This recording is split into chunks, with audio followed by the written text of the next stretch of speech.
নমস্কার, শুভ সন্ধ্যা। আজকের খোলা মনেতে সুবোধ ঘোষের আরেকটা গল্প, একজন অদ্ভুত মানুষের গল্প। সেই মানুষ হয়তো কালকে জয় করেছিলেন তার মতো করে, তাই তার নাম কালপুরুষ। যার নাম তিনকড়ি দত্ত, তাঁরই নাম কালপুরুষ। জীবনবাবু বলেন, শুনেছ হে তিনকড়ি, ছেলেরা তোমার যে নতুন একটা নাম দিয়েছে। কি? কালপুরুষ। তিনকড়ি দত্তের গম্ভীর মুখের ওপর যেন একটি সূক্ষ্ম হাসির শিহর শিরশির করে ওঠে। আস্তে আস্তে মুখ তুলে জীবনবাবুর মুখের দিকে তাকান তিনকড়ি দত্ত। তারপরেই মুখ নামিয়ে নিয়ে আবার কাজ করতে থাকেন এবং হেঁট মুখেই যেন আনমোনার মতো বিড়বিড় করেন, তা একরকম ঠিকই বলেছে। নিকেলের ফ্রেমের চশমা, পুরু কাচ। ঘাড় ঝুঁকিয়ে যখন তিনি কাজ করেন তখন চশমা আলগা হয়ে চোখের কাছে ছোট ছোট একটা দূরবীনের মতো ঝুলতে থাকে। মাঝে মাঝে ঘাড় টান করে যখন পথের দিকে তিনি তাকান তখন তিনকড়ি দত্তের চোখ দুটোকে ড্যাবা ড্যাবা দুটো কাচের ঢেলার মতো দেখায়। তিনকড়ি দত্তের এই ঘড়ির দোকানকেই ছেলেরা কালপুরুষের দোকান বলে। তিনকড়ি দত্তের চেহারা, তার এই দোকানের চেহারা এবং তার গম্ভীর মুখের ভাষার মধ্যেও এমন কিছু আছে যে জন্য মনে হয়, হ্যাঁ, ছেলেরা ঠিকই বলেছে, কিছু বেমানান হয়নি, লোকটা কালপুরুষই বটে। ঘড়ির দোকানের চেহারাটা এই 30 বছরের মধ্যে বলতে গেলে একটুও বদলায়নি। সেই একটি টুল, তার সামনে কাঠের ছোট্ট একটা ডেস্ক, 3 তাকের ছোট্ট একটা আলমারি, আর দেয়ালের গায়ে গোটা 10 ক্লকের খোলস। টেবিলের ওপর ঘাড় ঝুঁকিয়ে ছোট ছোট চশমা আর চিমটে নিয়ে ঘড়ি মেরামত করেন তিনকড়ি দত্ত। মাঝে মাঝে নিকেলের ফ্রেমের চশমার পুরু কাঁচ একেবারে ঘড়ির ধরের ওপর ঠেকিয়ে দিয়ে ঘড়ির ব্যাধি সন্ধান করেন। ঘড়ি মেরামত করতে এসেছেন যে ভদ্রলোক, তারই মুখের দিকে তাকিয়ে একটা হাঁফ ছাড়েন তিনকড়ি। কালচক্র, এর মর্জি ঠাহর করা চারটিখানি কথা নয় মশাই। ঘড়ির ধরের ওপর আবার সেই ড্যাবা ড্যাবা চোখের দৃষ্টি বুলিয়ে নিয়ে মাথা নাড়েন তিনকড়ি দত্ত। এই ব্যাপার কি? আগন্তুক প্রশ্ন করেন। তিনকড়ি বলেন, ব্যালেন্স স্টাফ অ্যাডজাস্ট করতে হবে, চার্জ পড়বে 3 টাকা 2 আনা। কোনো মক্কেল 3 টাকা 2 আনা দিতে রাজি হয়, অনেকেই আবার রাজি হয় না। কেউ কেউ দর কমাবার চেষ্টা করে, কিন্তু তিনকড়ি দত্ত এক কথার মানুষ। বেশ ভদ্রভাবে এবং শান্ত স্বরে সেই ড্যাবা ড্যাবা কাঁচের গোলকের মতো দুটি চোখ তুলে একই কথা বলেন। এ তো হেলাফেলা করে সেরে দেবার মতন নিতান্ত একটা কারিগরি কাজ নয় মশাই। এসব হলো কালের ব্যাপার। এক চুল এদিক ওদিক হলে কত অঘটন ঘটে যেতে পারে। লোকে বলে টাইম, সময়, তিনকড়ি বলেন কাল। যখন ঘড়ির টাইম টিউন করেন তিনকড়ি, তখন তার গম্ভীর মুখের রকম সকম দেখলে মনে হয় যেন নিগুড়ো কালের মহিমা কিংবা রহস্যের সঙ্গে একটা জানাজানি, কানাকানি আর ধরাছোঁয়ার খেলা খেলছেন তিনকড়ি। সন্ধেবেলা যারা তিনকড়ি দত্তের ঘড়ির দোকানে এসে বসেন তাদের কারো ঘড়ি নেই, ঘড়ি মেরামতের কোনো দরকার বা তাগিদও তাঁদের নেই। সন্ধ্যার সময়টা শুধু সংসারের সুখ দুঃখের কথা বলে পার করে দিতে হয়। তিনকড়ির দোকানটা এরকম শান্ত আসরের জায়গা হিসেবে মন্দ নয়। খরিদ্দারের ভিড় নেই, কচ্চিৎ বা কদাচিৎ 2-1 মেরামতের মক্কেল আসেন, আর আসে তারা যাদের সংসারে একটা শুভ ঘটনার লগ্ন আসন্ন হয়েছে, শুভ বিবাহের, শুভ যাত্রার অথবা শুভ কর্মের ঘটনা। টাইম ঠিক করে দিন তিনকড়িদা।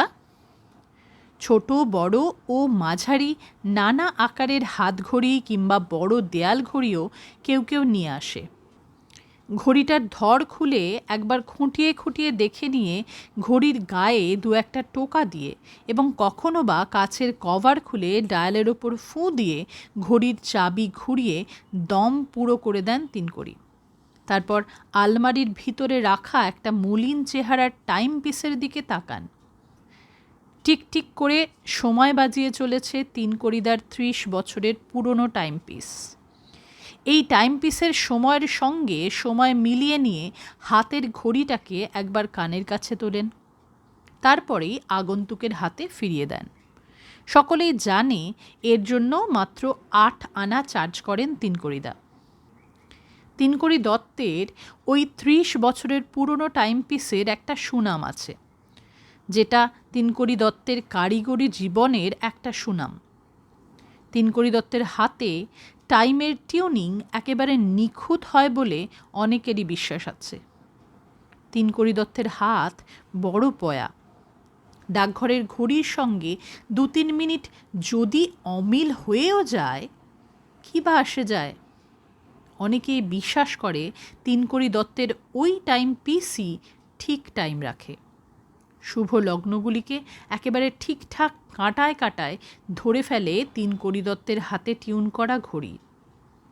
জীবনবাবু বলেন, ঠিকই, সত্যেনবাবুর জামাই বেচারা সেদিন যদি ওর নিজের ঘড়ি বিশ্বাস করে রওনা হতো, তবে বেচারার প্রাণ শেষ হয়ে যেত। অনাথবাবু বললেন, কি ব্যাপার? জীবনবাবু বলেন, পঞ্জিকা মতে যাত্রা শুভ ছিল 8:51-তে। জামাই বেচারা ওর নিজের ঘড়ির 8:51-তেই রওনা হবার জন্য পা বাড়িয়েছিল, কিন্তু বাধা দিলেন সত্যেনবাবু। আমাদের তিনকড়ির ঘড়ির মতে সত্যেনবাবুর ঘড়িতে তখন 8:48। কাজেই জামাই বাবাজিকে আরও 3 মিনিট অপেক্ষা করে রওনা হতে হলো। প্রাণে বেঁচে গেলেন বাবাজি। অনাথবাবু জিজ্ঞাসা করলেন, তার মানে? জীবনবাবু বলেন, প্রথম বাসটা ধরতেই পারলেন না বাবাজি। চকে পৌঁছবার 1 মিনিট আগেই বাসটা চলে গিয়েছিল। কাজেই 5 মিনিট পর দ্বিতীয় বাসটিতে জায়গা নিতে হয়েছিল। কিন্তু শেষ পর্যন্ত কি দাঁড়ালো ব্যাপারটা? অনাথবাবু জিজ্ঞেস করলেন। জীবনবাবু বললেন, প্রথম বাসটা 1 মাইল পর্যন্ত গিয়েই আর একটা বাসের সঙ্গে ধাক্কা খেয়ে চুরমার হয়েছিল, আর 3 জন যাত্রী প্রাণে মারাও গিয়েছিল। জীবনবাবুর গল্পটা থামতেই আস্তে আস্তে মুখ তুলে তাকান তিনকড়ি দত্ত। সেই গম্ভীর মুখের ওপর একটা সূক্ষ্ম প্রসন্নতার শিহর। তিনকড়ি বলেন, সবই কালের খেলা, সবই কালের বিধান, কালের নিয়ম, কালের নির্দেশ। কাল পূর্ণ হলে হয়, না হলে হয় না, শুভ কিংবা অশুভ। তিনকড়ি দত্তের গম্ভীর মুখে এই ধরনের গম্ভীর কথাগুলি যখন গম্ভীর স্বরে আস্তে আস্তে বাজে, তখন আর একবার মনে হয় এবং বিশ্বাসও হয়, ঠিকই বলেছে ছেলেরা, লোকটা কালপুরুষই বটে। তিনকড়ি দত্তের ঘড়ির দোকানের এহেন সান্ধ্য আসরে বসে গল্প করতে করতে জীবনবাবু একদিন হেসেই ফেললেন। কি ব্যাপার তিনকড়ি? কি মনে হচ্ছে কাল জয় করবার চেষ্টা করছো? বুঝলাম না জীবনবাবু। তোমার বয়স কত? আপনার চেয়ে কিছু কমই হবে, তা জানি, কিন্তু কত কম? এই বছর 7-8। তার মানে তোমার বয়স এখন 53-54। তা হবে। মাথার চুল সাদা হবার বয়স। হ্যাঁ, কদিন আগেই তো তোমার মাথায় বেশ সাদার ঘটা দেখেছি বলে মনে হচ্ছে। তা দেখেছেন বই কি, কিন্তু আজ এত কালো কেন? কলব দিয়ে কাল জয় করছো বোধ হয়। মাথা হেঁট করেন তিনকড়ি দত্ত।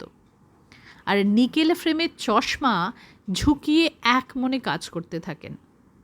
এবং তার কিছুদিন পরে আর এক সন্ধ্যায় তিনকড়ি দত্তের ঘড়ির দোকানের এই ছোট্ট বারান্দায় একটি চৌকির উপরে মাত্র মিনিট 10 বসেই চলে গেলেন জীবনবাবু আর অনাথবাবু। জীবনবাবু বিরক্তভাবে বললেন, না, তুমি একটা কাণ্ডই করলে তিনকড়ি। বিয়ে করেছেন তিনকড়ি দত্ত। এটা হলো তৃতীয় বিয়ে। 30 বছর আগে প্রথম বিয়ের পর 1 বছর যেতে না যেতেই স্ত্রীর মৃত্যু হলো। তার 10 বছর পরে দ্বিতীয় বিয়ে। সে স্ত্রীও 3 বছরের বেশি রইল না।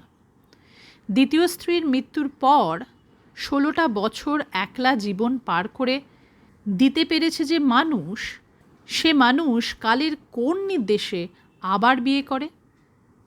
তিনকড়ি দত্তকে জিজ্ঞেস করতে ইচ্ছা হয়েছিল জীবনবাবুর, কিন্তু একটু বেশি ক্ষুব্ধ হয়েছিলেন বলে এবং বোধহয় একটু বেশি ঘৃণাবোধ করেছিলেন বলেই রূঢ় প্রশ্নটা আর মুখ খুলে উচ্চারণ করতে পারেননি।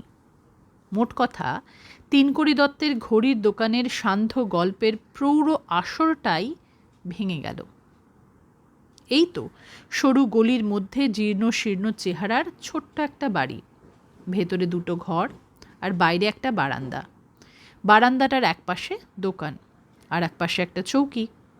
বড় একটা ঝাঁপ নামিয়ে দিলেই দোকানটা বন্ধ হয়ে যায়, আর বারান্দাটা বন্ধ হয় একটা দরজা বন্ধ করে দিলে।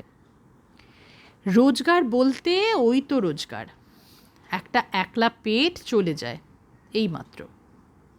সে মানুষ বিয়ে করলো কোন সাহসে আর কোন লজ্জায়? এমন পাত্রের সঙ্গে মেয়ের বিয়েই বা দিল কে? আর মেয়েটাই বা কেমন? তিনকড়ি দত্তের বিয়ের পর অনাথবাবু আর জীবনবাবু যতখানি রাগ করে সান্ধ্য আসরটা ভেঙে দিয়ে চলে গেলেন, তার চেয়ে বেশি রাগ করলেন যখন শুনতে পেলেন যে তিনকড়ি দত্তের বউ সত্যি জাতা একটা মেয়ে নয়, খেদিপেচি নয়, বুড়িধারীও নয়। জীবনবাবুর স্ত্রী আর অনাথবাবুর স্ত্রী দুজনেই তিনকড়ি দত্তের নতুন বউকে দেখে আশ্চর্য হয়ে আক্ষেপ করলেন, আহা, মেয়েটা দেখতে সত্যিই বড় সুন্দর। বয়স একটু বেশি হলেও তেমন কিছু বেশি নয়। বউটা নিজের মুখেই যখন বললে যে 30 বছর বয়স, তখন সত্যি করে 32-35-এর বেশি হতেই পারে না। কার মেয়ে, কোথাকার মেয়ে, সেসব তথ্য কিছু কিছু জেনে নিয়েছে জীবনবাবুর স্ত্রী আর অনাথবাবুর স্ত্রী। খুব গরিবের মেয়ে নয়, বাপ আছে, মা আছে। বাপের একটা কাপড়ের দোকান আছে, দোকানের আয়ও কম নয়। জীবনবাবু বলেন, তবে কি তিনকড়ির কথাই মেনে নিতে হয়? সবই কালের নির্দেশ, কালের ইচ্ছা। অনাথবাবু বলেন, রেখে দিন মশাই, খোঁজ নিয়ে দেখুন। কি নাকি ধাপ্পা দিয়ে মেয়ের বাপকে ভুলিয়েছে তিনকড়ি। অনেক টাকা পয়সা আছে বলে একটা বড়াই দেখিয়ে ভাওতা দিয়ে। জীবনবাবু বললেন, কিংবা এও হতে পারে যে মেয়ের বাপটাই একটা বেহদ্দ কৃপণ, টাকা পয়সা খরচ করে মেয়ের বিয়ে দিতে রাজি ছিল না। অনাথবাবু বললেন, তাই হবে বোধহয়, নইলে মেয়েটারই বা বিয়ে হতে এত দেরি হবে কেন? এমন বিয়ের পরিণাম কি হতে পারে? রোজই সন্ধ্যার আলো ছায়ার ভেতর দিয়ে পথের এক কিনারা ধরে বেড়াতে বেড়াতে যখন আলোচনা করেন জীবনবাবু আর অনাথবাবু, তখন তারাও কল্পনা করতে পারেন না যে এই প্রশ্নটা তিনকড়ি দত্তের ঘরের ভিতরেও একটা কঠোর বিস্ময়ের স্বরে কেঁপে কেঁপে বাজতে থাকে। নিয়তি হঠাৎ বলে ওঠে, আশ্চর্য। তিনকড়ি দত্ত বলেন, কি? নিয়তি বলে, বুঝে দেখো। সত্যি বুঝতে পারছি না নিয়তি। নিয়তি বলে, এ বিয়ে কেন হলো? তিনকড়ি দত্ত বলেন, হ্যাঁ, সত্যি আশ্চর্যের ব্যাপার।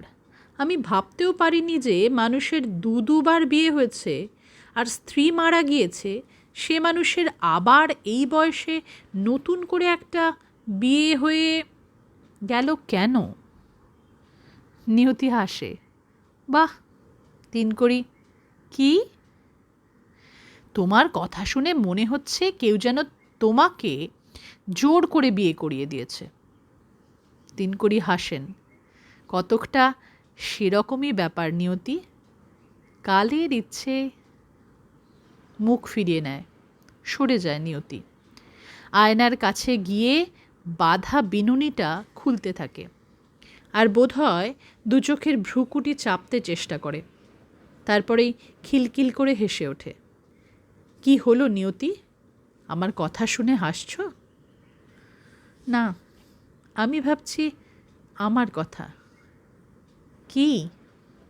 ভাবছি এ বিয়ে হবে বলেই কি আমিও কালের ইচ্ছায় এতদিন ধাড়ি হয়ে বাড়িতে বসেছিলাম?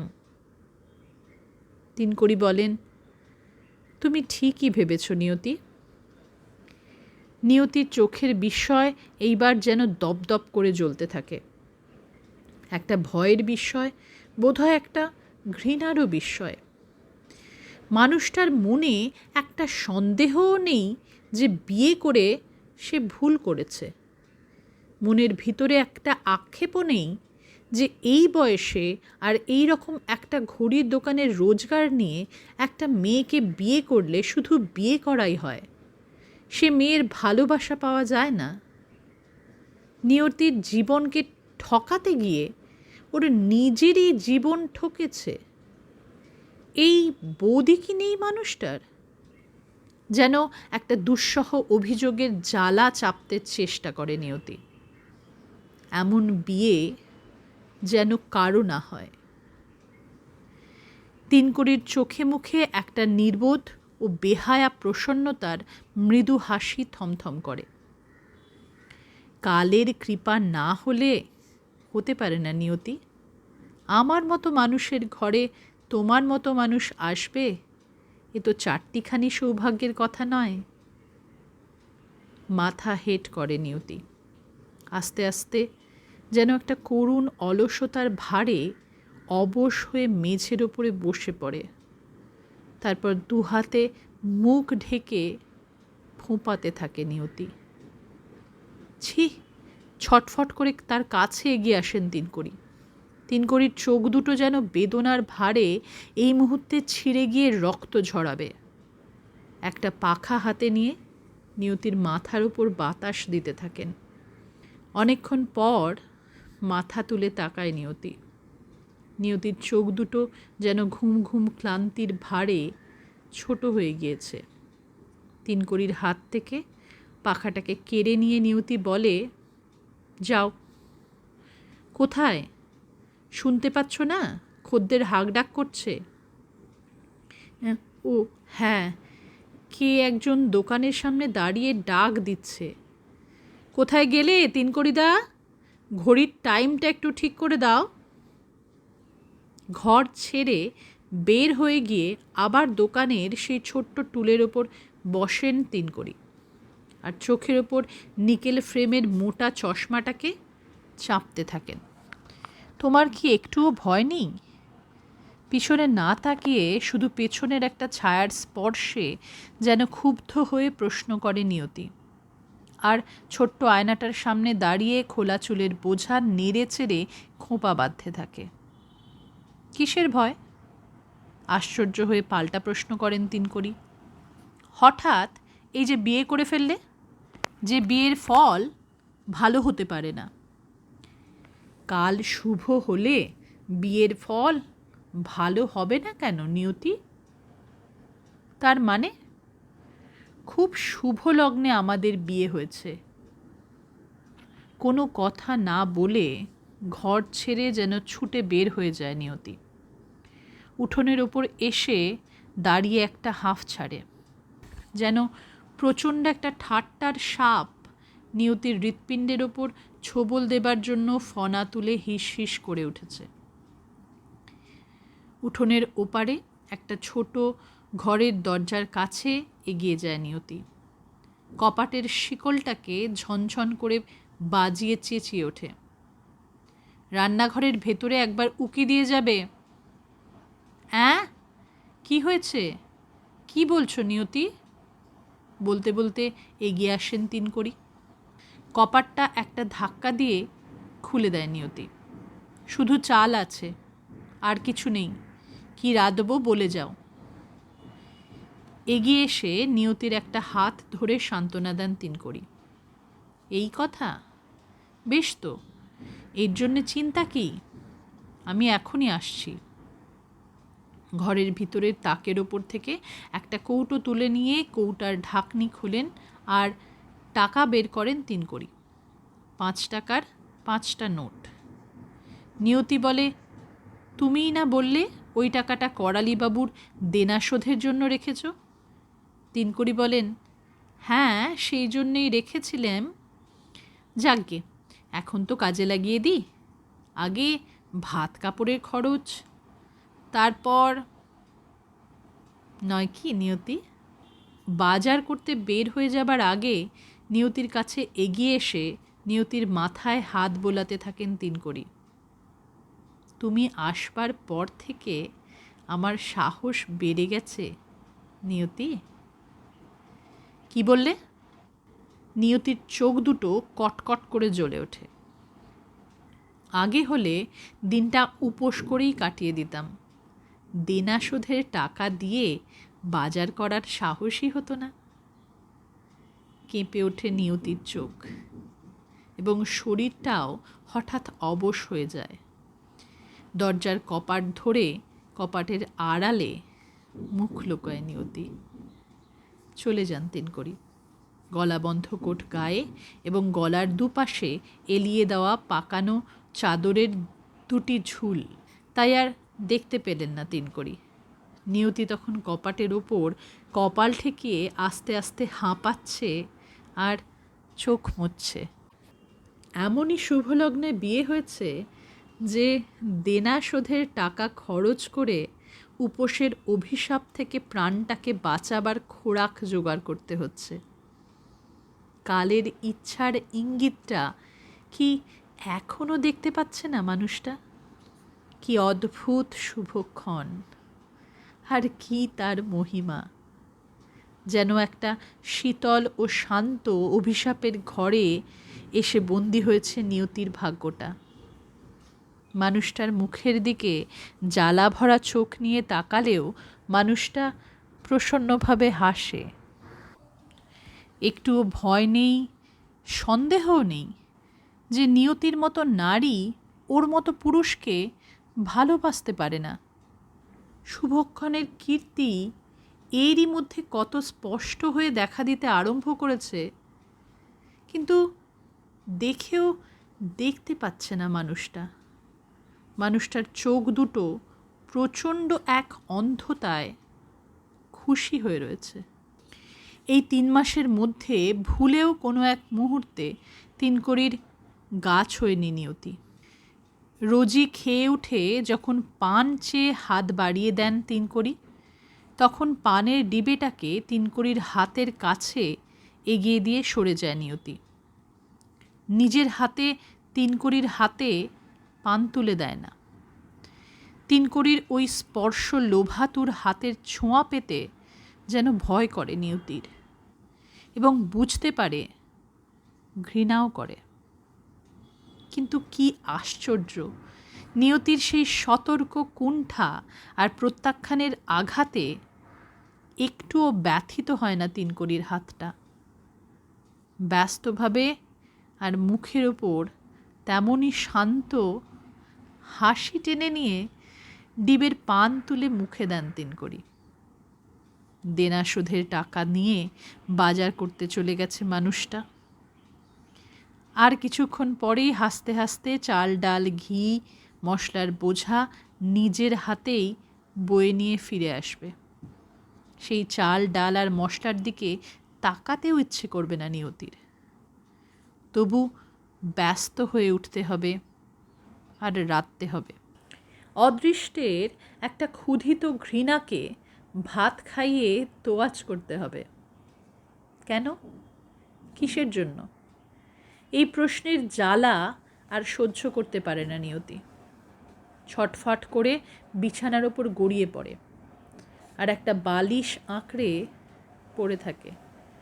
নিয়তির প্রাণটাই যেন একটা ঘুম ঘুম অবসাদের আবেশে নিঝুম হয়ে যায়। নিয়তি, নিয়তি! ডাক শুনতে পেয়ে ধরফর করে উঠে বসে নিয়তি। কে জানে কখন ফিরে এসেছে মানুষটা। বাজার নিয়ে ফিরে এসেছে। এখনই রান্না করতে হবে। কি ভয়ানক শাস্তি! ছি, এমন রান্না না রাঁধলে আর এমন খাবার না খেলে কি নিয়তির অদৃষ্টটা শুকিয়ে মরে যেত? তিনকড়ির মুখের দিকে না তাকিয়ে আয়নার সামনে গিয়ে দাঁড়িয়ে শিথিল খোপাটাকে ভেঙে নিয়ে বাঁধতে বাঁধতে নিয়তি যেন একটা ঘুম ভাঙা আক্রোশের সুরে আস্তে চেঁচিয়ে ওঠে, পারবো না। তিনকড়ি হাসেন। কি? নিয়তি বলে, রাঁধতে পারবো না। তিনকড়ি বলেন, রান্না হয়ে গিয়েছে, খাবে চলো। কেঁপে ওঠে নিয়তির চোখ দুটো। তিনকড়ি বলেন, বাটা মাছের ঝোল রেঁধেছি। কি বললে? যেন ভয় পেয়ে চেঁচিয়ে ওঠে নিয়তি। তিনকড়ি বলেন, খবরটা তোমার মার কাছেই শুনেছি নিয়তি। তুমি বাটা মাছের ঝোল খেতে ভালোবাসো। ঘরের দেওয়ালের কোণের কাছে মুখটাকে লুকিয়ে ফেলে চুপ করে দাঁড়িয়ে থাকে নিয়তি। আঁচল তুলে চোখ ঢাকা দেয়। তিনকড়ি বিচলিতভাবে ডাকেন, কি হলো নিয়তি? নিয়তি ফুঁপিয়ে ওঠে, যাও, তুমি খেয়ে নাও। আমার যখন খেতে ইচ্ছে হয় খাবো। নিকেল ফ্রেমের চশমা নাকের কাছে ঝুলছে। টুলের ওপর বসে কাজ করছেন তিনকড়ি, আর ঘরের দরজা সামান্য ফাঁক করে দেখতে থাকে নিয়তি। নিয়তির জীবনের একটা নির্মম পরিহাস কেমন নিশ্চিন্ত মনের আরামে স্বচ্ছন্দে কাজ করে চলেছে। ইম্পালস পিন বদলাতে হবে, 2 টাকা 5 আনা চার্জ পড়বে। বলুন। আস্তে আস্তে কথা বলে তিনকড়ি। আগন্তুক বলে, না, দরকার নেই। অত বড় ওয়াচ ডিলার আর মেকার মুখার্জি ব্রাদার্স 1.5 টাকায় সারিয়ে দেবে বলেছে। চলে যায় আগন্তুক। আর একজন আসে। আগন্তুকের হাতে ছোট্ট একটা ঘড়ি তুলে দিয়ে তিনকড়ি বলেন, স্প্রিং বদলে দিয়েছি, আর প্যালেট ও লিভারটাতেও গোলমাল ছিল, তাও ঠিক করে দিয়েছি। এবার আপনার ঘড়ির কাঁটার সঙ্গে কোনো শুভ লগ্নের এক চুল এদিক ওদিক হবে না। কবে আপনার বাস্তু প্রতিষ্ঠা? সকাল 8:58-তে। ঠিক আছে। আগন্তুকের হাতে ঘড়িটা তুলে দিয়ে 4 টাকা 4 আনা আদায় করেন তিনকড়ি।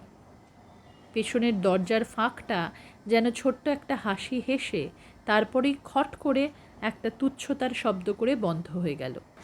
নিকেল ফ্রেমের চশমা নাকের ওপর চেপে ধরে আর মুখ ঘুরিয়ে দরজার দিকে তাকান তিনকড়ি।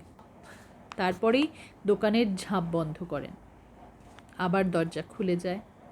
নিয়তি এসে দোকানের সেই জীর্ণ চেহারার দিকে তাকিয়ে যেন হাসতে থাকে। তিনকড়িও হাসেন। তুমি তো জানো না নিয়তি, পাড়ার ছেলেরা আমার কি নাম দিয়েছে?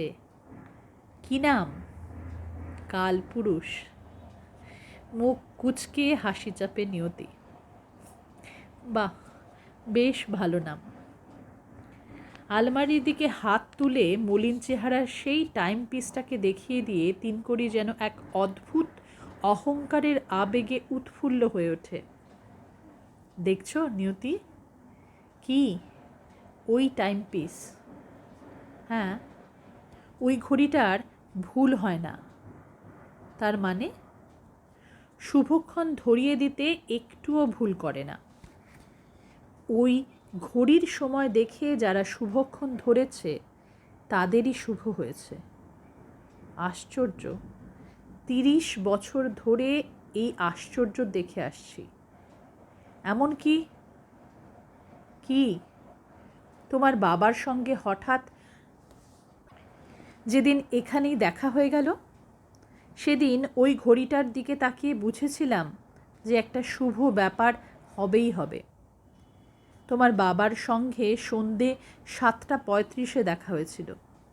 পাঁজি খুলে দেখলাম 11ই বৈশাখ সন্ধ্যা 7:35 চেয়ে ভালো শুভক্ষণ খুব কমই হয়।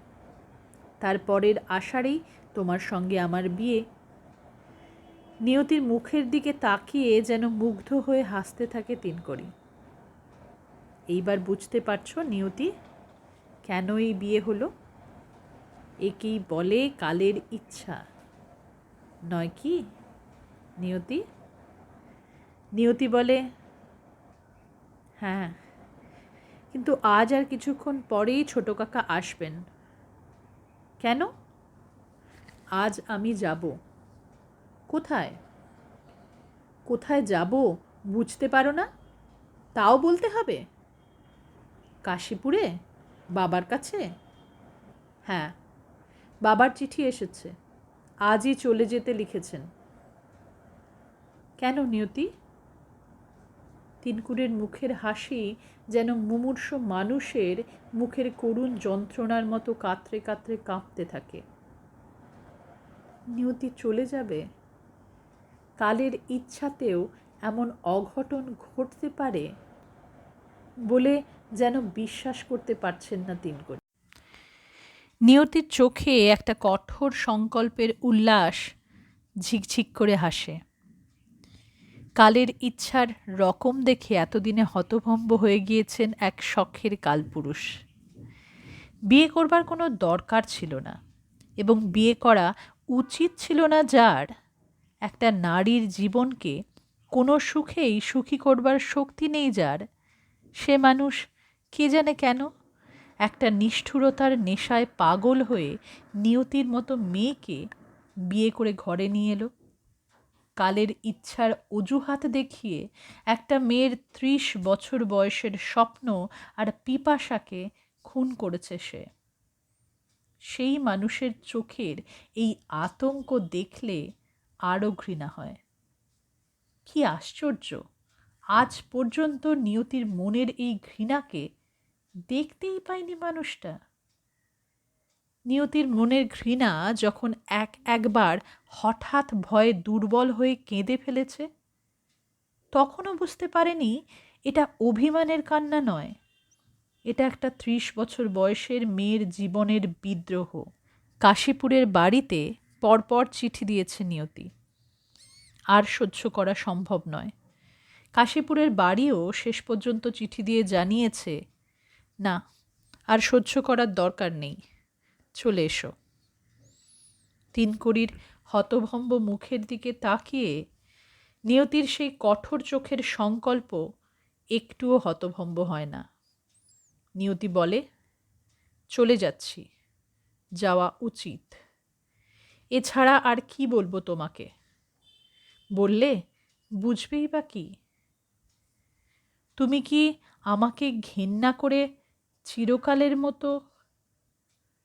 তিনকড়ির করুণ প্রলাপ হঠাৎ স্তব্ধ হয়ে যায়, কারণ দরজার বাইরে কড়া নেড়ে কে যেন হাঁক দিয়েছে, নিয়তি, আমি ছোট কাকা এসেছি।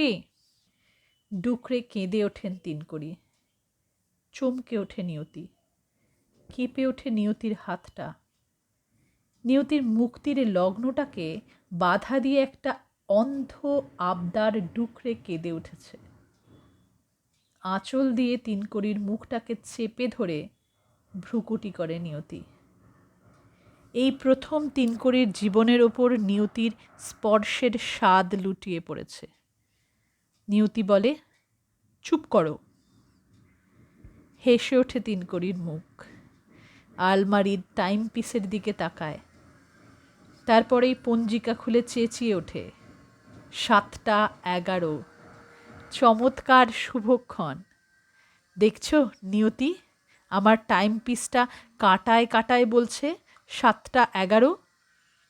খুব শুভক্ষণে তুমি যাত্রা করলে নিয়তি। টাইম পিসের দিকে দু চোখের একটা চাপা বিদ্রুপের হাসি ছুঁড়ে নিয়তি বলে, ওই বিশ্বাস নিয়েই বসে থাকো, শুধু হাসতে থাকো, আমি যাই। তিনকড়ি বলেন, সত্যি নিয়তি, তুমি ফিরে এসে নিশ্চয়ই দেখতে পাবে আমি হাসছি। আমার আর কোনো দুঃখ নেই, আমার একটুও কষ্ট হচ্ছে না।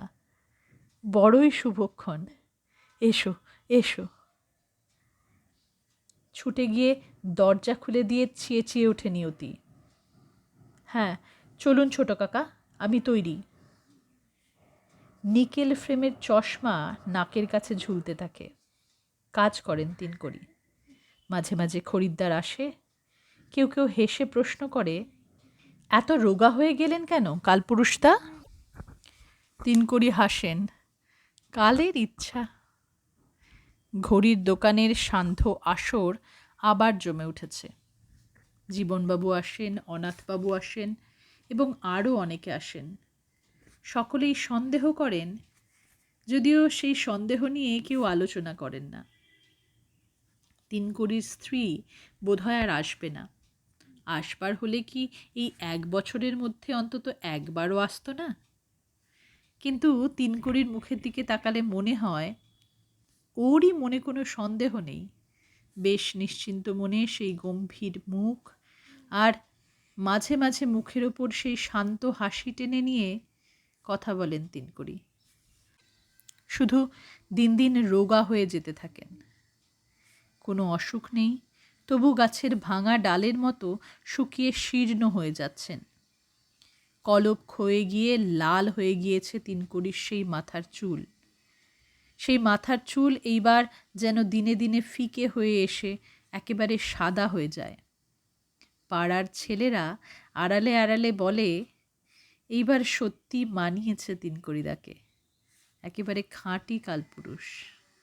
জীবনবাবু জানেন তিনকড়ির শ্বশুরবাড়ি কাশীপুরে, তবুও এই 1 বছরের মধ্যে টালিগঞ্জের এই বাড়ি আর দোকানের ঝাঁপ একটি দিনের মতো বন্ধ রেখে একবারও কাশীপুর ঘুরে এলো না তিনকড়ি। অনাথবাবু বলেন, কিন্তু প্রতি মাসে 30-40 টাকা কাশীপুরের স্ত্রীর কাছে পাঠিয়ে দেন তিনকড়ি। সে খবর জানেন তো? জানি, একটু বিস্ময় প্রকাশ করেন জীবনবাবু। টালিগঞ্জের গলির ভেতর দিয়ে শীতের হাওয়া বয়ে যায়, বৈশাখের জ্বালাও লাগে, আর বর্ষার জলে গলির কাদা পিছল হয়ে যায়। তিনকড়ির নিকেল ফ্রেমের চশমা তেমনই নাকের কাছে ঝুলতে থাকে। কাজ করেন তিনকড়ি।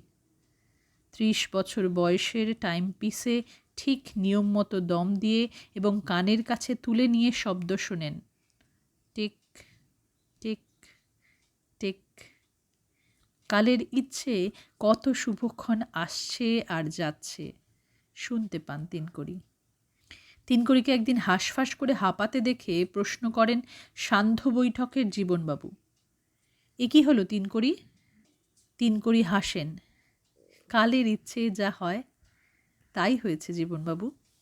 একদিন মুখ খুলে বলেই ফেলেন অনাথবাবু, কাশীপুরের ব্যাপার কি তিনকড়িবাবু? উনি আসবেন কবে? কাচের গোলকের মতো চোখ দুটো তুলে আস্তে আস্তে হাসেন তিনকড়ি, কাল সহায় হলেই আসবেন। আবার ঘাড় ঘুরিয়ে খুটখাট কাজ করেন তিনকড়ি এবং নিজের মনেই বিড়বিড় করেন, কাল পূর্ণ না হলে কেউ আসে না, যায়ও না। জীবনবাবু আর অনাথবাবু ওঠেন। হঠাৎ মুখ ঘুরিয়ে তাকান তিনকড়ি, আমিও যাব। অনাথবাবু হেসে ওঠেন, কোথায়? কাশীপুর? তিনকড়িও যেন গম্ভীর মুখের একটা শীর্ণ হাসি চেপে বলেন, ভোর 5:03, খুব শুভক্ষণ। এত ভোরে ট্রাম পাওয়া যাবে তো অনাথবাবু? জীবনবাবু বলেন, বাস পাবেন। রাত 10টাও পার হয়নি। জীবনবাবু ছুটে এসে তিনকড়ি দত্তের দোকানের কাছে দাঁড়ালেন। অনাথবাবু আসতে দেরি করলেন না। দুজনেই খবর পেয়ে ছুটে এসেছেন। চন্দ্র ডাক্তারের চাকরটাই খবর দিয়েছিল। কখন মারা গেলেন কালপুরুষদা? ঘড়ির দোকানের সামনে পাড়ার ছেলেদের ভিড় আলোচনা করে। চন্দ্র ডাক্তার বললেন, পাশের দোকানদার খবর দিয়েছিল। আমি এসেই দেখি হয়ে গিয়েছে। একটা ঘড়ির ওপর কান পেতে পড়ে আছে, হার্ট ফেলিয়ার। বারান্দায় নিয়ে এসে মাদুরের ওপর তিনকড়িকে এরই মধ্যে কারা যেন শুয়ে দিয়েছে। বোধহয় চন্দ্র ডাক্তারের চাকর আর তার পাশের দোকানদার। তারপর একটা ব্যবস্থা করতে হয়। জীবনবাবুর নির্দেশে পাড়ার ছেলেরা সব ব্যবস্থা করে ফেলে, সব যাত্রার সব আয়োজন। কিন্তু তারপর আর দেরি কেন? পাড়ার ছেলেরা প্রশ্ন করে। এবার ঘাটে রওনা হলেই তো হয়। জীবনবাবু বলেন, একটু অপেক্ষা করো। অনাথবাবু বলেন, কাশীপুরে লোক পাঠিয়েছি, তিনকড়িবাবুর স্ত্রী একবার আসুক, শেষ দেখা দেখে নিক, তারপর। কাশীপুর থেকে আসতে এত দেরি হবার কথা নয়। সত্যি তিনকড়ির স্ত্রী আসবেন কি? জীবনবাবু আর অনাথবাবু আড়ালে দাঁড়িয়ে আলোচনা করেন। ভোর হয়ে এসেছে, তিনকড়ির স্ত্রী আসবেন কিনা সন্দেহ হচ্ছে। ছেলেদের ভিড়ের সঙ্গে কারা যেন আলোচনা করে এবং হেসে ওঠে ছেলেরা। আপনি কি পাওনা টাকা আদায় করতে এসেছেন তারকবাবু? তারকবাবু হাসেন। লোকটাই যখন চলে গেল তখন আমার 300 টাকাও যাবেই, দুঃখ করে লাভ নেই। পরেশবাবু বলেন, আমার একটা দামি ঘড়ি সারাতে দিয়েছিলাম, কে জানে সেটা আর ফেরত পাওয়া যাবে কি না। হেসে ওঠে ছেলেরা এবং একটি ট্যাক্সি এসে থামে। তিনকড়ির স্ত্রী এসেছে। তোমরা একটু সরে যাও, সবাইকে অনুরোধ করেন জীবনবাবু। তিনকড়ির মুখের দিকে একবার তাকিয়ে মুখ ঘুরিয়ে নিল নিয়তি। নিয়তির চোখ দুটো যেন দুটো পাথরের চোখ। চোখের ওপর থরথর করছে একটা ভ্রুকুটি। চলো এবার, ডাক দেন জীবনবাবু। তিনকড়িকে খাটের ওপর তোলবার জন্য এগিয়ে আসে ছেলেরা, কিন্তু একটা প্রচণ্ড বিস্ময়ের চমক লেগে সকলেই থমকে যায়। কেউ দুপা পিছিয়ে যায়, কেউ হাত সরিয়ে নেয়, কেউ কেঁপে ওঠে। তিনকড়ির টাইম পিসের অ্যালার্ম বেজে উঠেছে। 5:03। একটা ছেলে ভয়ে ভয়ে বিড়বিড় করে, কালপুরুষদার টাইম পিসটা কি সাংঘাতিক! একেবারে একদম কাঁটায় কাঁটায়। জীবনবাবু বলেন, কি আশ্চর্য। অনাথবাবু বলেন, তাই তো। আর নিয়তি যেন একটা ঝাঁপ দিয়ে এগিয়ে এসে ঘড়িটাকে আঁকড়ে ধরে, শাড়ির আঁচল মুঠো করে ঘড়িটাকে চেপে চেপে সেই শব্দের ঝংকার বন্ধ করতে চেষ্টা করে, যেন কারো মুখ বন্ধ করতে চাইছে নিয়তি। মাগো, ফুঁপিয়ে ওঠে নিয়তি। এক ভদ্রলোক ব্যস্তভাবে এগিয়ে এসে ভীত স্বরে চেঁচিয়ে ওঠেন, ও কি, ও কি, কি করছিস নিয়তি? নিয়তি বলে, মানুষটা যে খিলখিল করে হাসছে ছোট কাকা। কেমন লাগলো গল্পটা? তিনকড়িবাবু সত্যি কালপুরুষ ছিল কিনা জানা নেই, তবে কিছু কিছু মানুষের এরকম কিছু আশ্চর্য রকমের ক্ষমতা থাকে বলেই তারা অন্যান্যদের থেকে আলাদা হয়, অথবা আমরাই তাদেরকে তাদের কিছু বৈশিষ্ট্যের জন্য অন্যান্যদের থেকে আলাদা করে দিই। যাই হোক, যেমনভাবেই হোক, গল্পটা ভালো লাগলে নিজের প্রিয়জনদের সঙ্গে শেয়ার করবেন, লাইক আর কমেন্ট করবেন। আবার একটা গল্প নিয়ে তাড়াতাড়ি আসবো। ধন্যবাদ। শুভরাত্রি।